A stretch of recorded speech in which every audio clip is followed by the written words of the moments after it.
Beetroot, carrot, beetroot முடிச்சு இப்போ apple third. பாருங்கள் ஃப்ரெண்ட்ஸ், சீடெல்லாம் எடுத்துட்டேன். இந்த தோலையும் நம்ம காய வைக்க போகிறோம். அதில் நிறைய சத்து இருக்குது, அதை வேஸ்ட் பண்ண போகிறதில்ல. சீட் நீக்கிட்டோம். இப்போ நம்ம இதை சீவி எடுக்க போகிறோம்.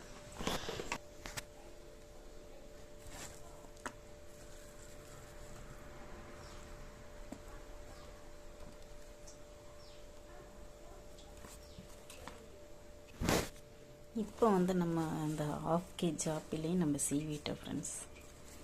பாருங்கள், நல்லா நைஸாக திக்னஸ் கம்மியாக ஸ்லைஸாக சீவிட்டோம். இப்போ நம்ம இதையும் கொண்டு போய் காய வைக்க போகிறோம். வாங்க எப்படின்னு பார்க்கலாம். இப்போ நம்ம எதையுமே விடல ஃப்ரெண்ட்ஸ், ஆல்ரெடி எல்லாத்தையுமே காய வச்சாச்சு. ஆப்பிள் தோல், ஆப்பிள்,